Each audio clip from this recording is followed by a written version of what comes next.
नमस्कार, आज मैं बात करूंगी मदरसे की। जीवन में पहली बार मैं किसी मदरसे के भीतर दाखिल हो रही थी। मैंने देखा कि मदरसे में मस्जिद है, मदरसे में हॉस्टल है, मदरसे में क्लासरूम्स है जिनके नाम उर्दू में लिखे थे। मैंने देखा मदरसे में प्रधानाचार्य यानी प्रिंसिपल का कक्ष है, वहां एक कंप्यूटर है जिस पर एक व्यक्ति काम कर रहा था। मदरसे में मैदान भी था। मैंने मदरसे में कैंटीन भी देखी, लेकिन मुझे तलाश थी आतंक के अड्डे की। मदरसे में कहीं वो आतंक का अड्डा दिखाई ही नहीं दे रहा था जो अक्सर न्यूज चैनलों पर दिखाई देता है। मदरसे की किसी मौलाना की दाढ़ी में मुझे आतंकी नहीं दिखाई दे रहा था। मैंने देखा कि टीचर्स, जिनको बच्चे उस्ताद या दूसरे नामों से बुलाते हैं, उनमें प्रिंसिपल के सामने खुद को अच्छा शिक्षक दिखाने की होड़ चल रही थी, खुद को बेस्ट क्लास टीचर दिखाने की कोशिशें चल रही थी। मैंने देखा कहीं उर्दू की क्लास चल रही थी, कहीं हिंदी की क्लास चल रही थी, कहीं अरबी पढ़ाई जा रही थी, कहीं विज्ञान पढ़ाया जा रहा था, कहीं अंग्रेजी पढ़ाई जा रही थी। मैंने बच्चों की आंखों में डॉक्टर बनने का सपना देखा। और आप क्या बनोगे? डॉक्टर बनोगे? मैंने बच्चों को मौलवी बनने की बात कहते हुए भी पाया। आप क्या बनोगे, जल्दी बता दो। मौलाना। कोई बच्चा कहता है मैं डॉक्टर बनूंगा, कोई बच्चा कहता है कि जी मैं तो मौलवी बनूंगा, कोई कहता है कि मैं इंजीनियर बनूंगा, कोई बोला मैं साइंटिस्ट बनूंगा। लेकिन मैं गोदी मीडिया को देख करके गई थी। मुझे तो तलाश थी उन बच्चों की जो कहते कि मैं आतंकवादी बनूंगा, जी मैं फिदाइन बनूंगा। लखनऊ के जिस माहद मदरसे में मैं गई थी, वहां पूरे देश से बच्चे पढ़ने के लिए आए थे, यहाँ तक कि विदेशों के बच्चे भी थे। मैं नेपाल का रहने वाला। नेपाल के रहने वाले हो? कहाँ से आए हो? आसाम से। हम कश्मीर से।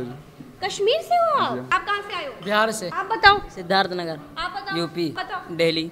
मैंने सारे बच्चों के बस्ते चेक करवाए, एक एक किताबें खंगलवाई, लेकिन किसी के पास बम बनाने की बुकलेट नहीं मिली।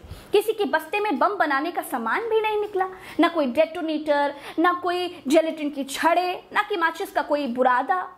आश्चर्य था कि सब के सब पढ़ने आए थे, सबके सब बस्ते में पेन कॉपी यही लेकर के आए थे। फिर मदरसे में आतंक का वो अड्डा कहाँ था जो बेस्ट्रीम मीडिया के टीवी चैनलों पर दिखता है?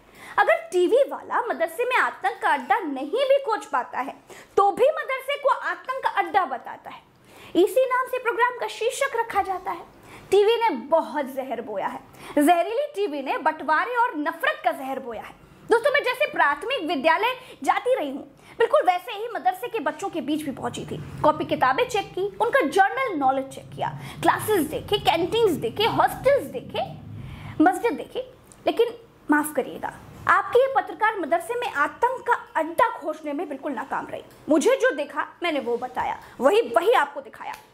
मुसलमानों के बच्चे भी पढ़ना चाहते हैं, आगे बढ़ना चाहते हैं, मौलवी बनना उनको आसान लगता है, इसीलिए ज्यादातर बच्चे उर्दू और अरबी पढ़कर मौलाना बनने की बात कहते मिले। डॉक्टर, इंजीनियर बनने का ख्वाब देखने वाले बच्चे भी मिले।